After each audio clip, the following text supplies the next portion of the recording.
Dastak India live में आपका जानना चाहेंगे मौजूद हैं अमन समाज दिल्ली पार्टी के अंदर कार्यालय में केजरीवाल सरकार ने पानी फ्री, बिजली फ्री, डीटीसी फ्री की, मगर लोगों का कहना है कि इस टाइम बिल कुछ ज़्यादा ही आ रहे हैं। उन्होंने आप इस पर क्या बताना केजरीवाल जी को केवल डाटे की जरूरत थी, इसलिए उन्होंने सब्सिडी का खेल खेलकर लोगों का डाटा इकट्ठा किया है। लोगों के उसमें मोबाइल नंबर है और कोई सब्सिडी वगैरह नहीं दी गई है। उनका कहना है कि केवल ये वोट बटोरने का तो इसलिए उन्होंने क्या करा कि आप अगर सब्सिडी चाहिए तो हमें लिखित में दें, जब जनता लिखित में देगी तो मोबाइल नंबर भी जाए।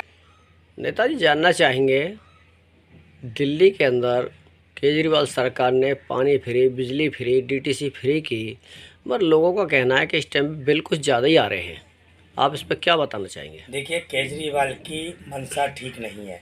उन्होंने जनता को बेवकूफ़ बनाया है, सिर्फ अपने मोबाइल नंबर जो इकट्ठा करने के लिए डाटा, जो दिल्ली में एमसीडी इलेक्शन है इसके लिए डाटा इकट्ठा करना था उसे घर घर का। तो इसलिए उन्होंने क्या करा कि आप अगर सब्सिडी चाहिए तो हमें लिखित में दें, जब जनता लिखित में देगी तो मोबाइल नंबर भी जाएगा।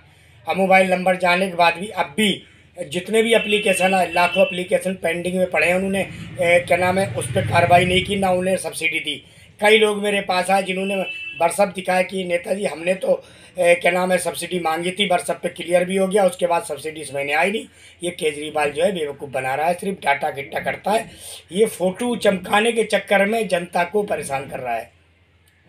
और दूसरा, केजरीवाल ये बताइए, पंजाब में जाके 300 यूनिट फ्री दे रहा है, तो दिल्ली की जनता क्या बेवकूफ़ है, पागल है? तुम्हें दिल्ली क्यों नहीं?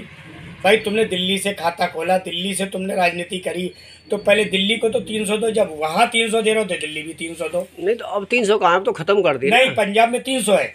नहीं, यहाँ की बता रहे हैं, दिल्ली में तो 200 भी नहीं है। 300 है, दिल्ली में 200। ये 200 भी नहीं दे रहे, जिनके 100 रेटिंग है ना, उनके भी बिल बना के भेज दिए इन्होंने। अब तो सबके बिल आ रहे हैं ना, सबके बिल आ रहे हैं। इसका जवाब केजरीवाल जी देना पड़ेगा।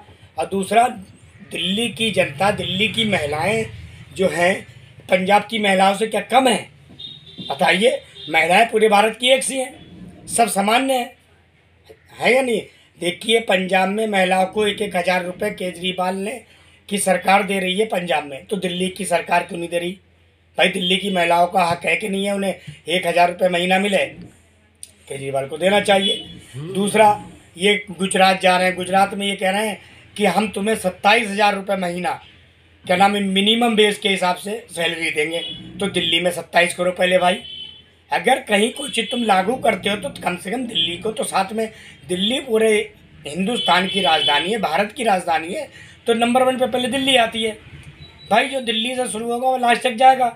तो दिल्ली में, गुजरात में या पंजाब में भेदभाव क्यों? ये क्वेश्चन करने का है, समझने का है कि केजरीवाल की मंशा में कितना फ़र्क है, केजरीवाल की सोच में कितना फ़र्क है। ये केजरीवाल को जवाब देना चाहिए कि भारत देश एक है। नहीं तो वो इतना ही तो देंगे भाई। यहाँ का जब चुनाव लड़ा तो 200 यूनिट फ्री कहा, वहाँ का चुनाव लड़े 300 यूनिट क्यों? कहीं दिल्ली की जनता का सौतेला व्यवहार क्यों? मैं यही आपसे पूछ रहा हूँ, ये केजरीवाल दिल्ली की जनता से सौतेला व्यवहार क्यों कर रही है? इसका जवाब तो इन्हें देना पड़ेगा।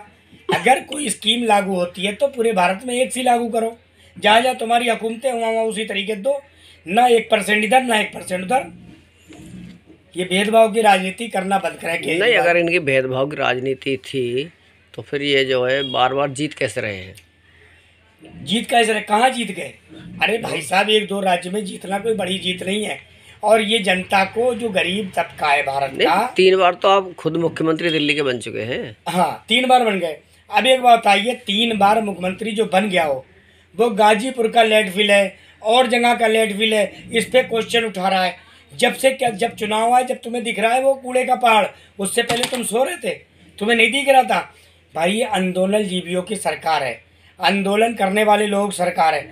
जब से केजरीवाल ने क्या नाम है मुख्यमंत्री पद की शपथ ली, उसके बाद इन्होंने आंदोलन क्यों नहीं किया? इन्हें इस पे आंदोलन करना चाहिए था। ठीक है, बीजेपी गलत कर रही है और गलत कर रहे हैं, मगर तुम्हें तो अपना आंदोलन करके उस चीज़ को हटाना चाहिए था। आज इलेक्शन आ रहे हैं तो तुम्हें हर चीज़ याद आ रही है। दिल्ली की जनता को बेवकूफ़ बनाना बंद करो केजरीवाल। दिल्ली मैं शिक्षा पे जानना चाहता था जी, केजरीवाल सरकार की नीति के बारे में। शिक्षा नीति केजरीवाल सरकार की फेल है। पहली से 8वीं तक ये करते हैं, मगर दिखावा ज़्यादा करते हैं। अब एक बात है, 12वीं तक जब बच्चा सरकारी स्कूल में, जब मैं भी पढ़ा हूँ सरकारी स्कूल में, जब मैं बचपने से देख रहा हूँ शिक्षा सरकारी स्कूलों में फ्री है, ठीक है, मैट्रिक तक की शिक्षा फ्री होती है, थोड़ा बहुत चार्ज होता है, उससे कुछ नहीं होता, फ्री होती है, पहले पढ़ाई भी होती है। मगर दिल्ली सरकार अगर सब्सिडी दे शिक्षा पे तो बेहतर है। कैसे? 12वीं जो पास करके कॉलेजों में एडमिशन लेते हैं, सोल वाले हैं और भी हैं, तो उसमें केजरीवाल सरकार क्यों नहीं सब्सिडी देती? जो गरीब बच्चे हैं, जो उनमें दाखिला नहीं ले पा रहे हैं, वो फीस कहाँ से लाएंगे? उनके आने जाने का वाहन का किराया नहीं है उनके पास, यूनिवर्सिटी जाने छात्रों के लिए क्यों नहीं बस फ्री करती है सरकार? भाई जिस छात्र का आई कार्ड हो वो बस में फ्री चलना चाहिए। तो केजरीवाल सरकार छात्रों के साथ सौजन्य व्यवहार क्यों कर रही? ठीक है, महिलाओं को दे रहे हो, मगर बुजुर्ग जो 60 साल से ऊपर हैं उनका भी ध्यान रखना चाहिए।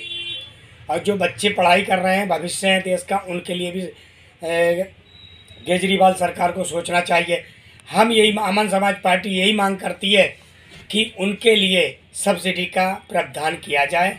जो बच्चे 12वीं के बाद दिल्ली में पढ़ रहे हैं, दिल्ली के बाहर राज्यों में पढ़ रहे हैं, उन्हें दिल्ली सरकार स्पेशल सब्सिडी दे, जैसे उत्तर प्रदेश सरकार दे रही है, कश्मीर सरकार देती है, क्या नाम, बंगाल सरकार देती है, महाराष्ट्र सरकार देती है, यानी भारत के तकरीबन सारे राज्य स्पेशल सब्सिडी देते हैं।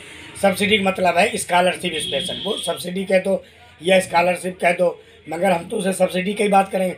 तो और सरकारें देंगी, दिल्ली सरकार क्या दे रही है? दिल्ली सरकार 0 दे रही है। इसका ये क्यों नहीं? और दूसरी बात यह है, आप दिल्ली में पूरी दिल्ली घूम लें, दिल्ली की सड़कों की हालत बद से बदतर कर दी है केजरीवाल ने। बिल्कुल बेकार सड़कें हैं, चलने लायक सड़कें नहीं है दिल्ली की, क्योंकि इन्हें अपना पोस्टर चिपकाना आता है, होर्डिंग लगाने आते हैं, पूरी दिल्ली को इन्होंने पोस्टर से पाट रखा है। क्या इन्होंने गंदगी फैला रखी है? क्या जनता को एक पोस्टर से नहीं दिखाई देता? ये तुम्हारे हर गली नुक्कड़, हर पेड़ पे 10-10 पोस्टर लग रहे हैं, 10-10 होर्डिंग लग रहे हैं। हम तो हैरत मानते हैं, ये क्या तरीका है? ये कौन सी राजनीति है? ये जनता का पैसा नहीं है, कहाँ से पैसा आ रहा है?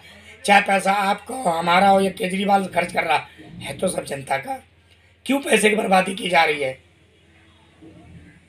मैं केंद्र सरकार के बारे में जानना चाहूँगा कि केजरीवाल जी जब भी कहते हैं, वो कहते हैं केंद्र सरकार यानी कि एलजी साहब मुझे काम नहीं करने देते, तो आप इससे कितने सहमत हैं? देखिए भाई साहब, एलजी साहब कौन मना कर रहा है?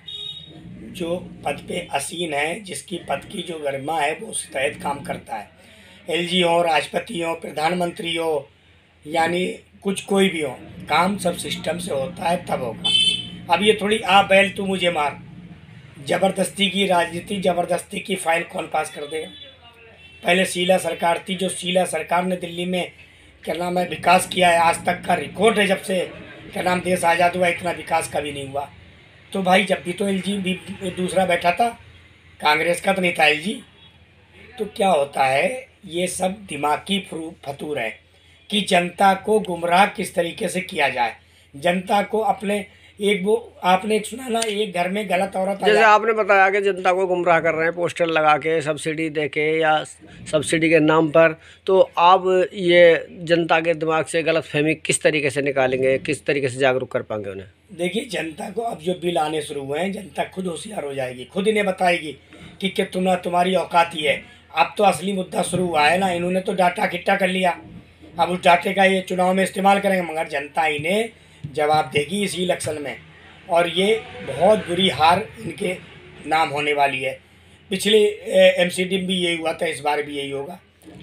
देखिए, केजरीवाल की मंशा साफ नहीं है बिल्कुल भी, सिर्फ ये चाहता है कि थोड़ा काम यहाँ करूँ, थोड़ा वहाँ करूँ, थोड़ा वहाँ करूँ, पूरा भारत एक कर लूँ।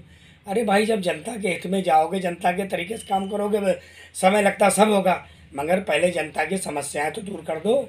झूठ तो मत बोलो, ये झूठी 420 की राजनीति तो मत करो।